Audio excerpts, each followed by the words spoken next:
Well, the China reopening story did happen a little bit earlier than expected. It's actually a relatively positive factor, I think, from the growth perspective, because actually, if you look at the December trade numbers, it's showing a sharp slowdown, especially intra-regional trade.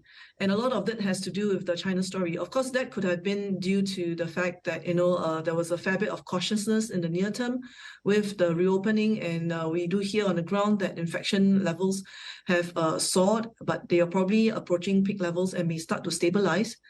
Net, I think it's short-term pain in the near term, but I think longer term is actually good for both China's growth and regional growth. I mean, within the region, we're starting to prepare ourselves for the wave of Chinese tourists that may actually come to our shores. So this is going to lift a lot of the travel and hospitality-related industries. So for countries that have a fair share of tourism, especially from China, you're looking probably somewhere in the range of 1 to 3% potential tourism arrivals from China alone. So the key beneficiaries, of course, could be Thailand, but I think Singapore, Malaysia, Indonesia would also benefit from this. How this would play out on the inflation front is a very interesting question, because will Chinese demand for goods and services in some of these markets drive up prices from here? I think we have to wait and see, because actually, if you look at the retail numbers within China, they suggest consumer sentiments are very weak. Whether there'll be revenge travel and revenge spending that will spill over to the ASEAN shores, probably is going to be a later story in 2023, not now yet. Selena, while you've been speaking, we've been pulling up some 12-month charts of the US dollar against a number of the local currencies, such as the Malaysian ringgit and the Indonesian rupiah. And what is very clear is that, while the US dollar was steadily marching higher for the vast majority of 2022, it's really softened up since about November of last year.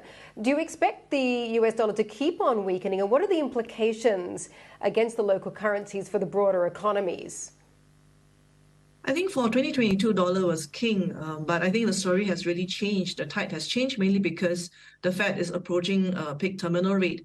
So there's still a tussle of will, between financial markets who think that the Fed will have to start cutting rates by the end of this year because of a recession story. But nevertheless, Fed rhetoric remains quite hawkish for now. I mean, Bullard continues to point to a Fed funds rate that's above 5%. So how this is going to play out, I mean, nevertheless, the Fed is quite clearly in a late tightening cycle. They've already done a lot last year. They are expected to do another 25 at the February FOMC, maybe another 25 at the subsequent meeting after that. But, going from here out, essentially the yield differential story that has weighed a lot on the Asian currencies last year is starting to peter out.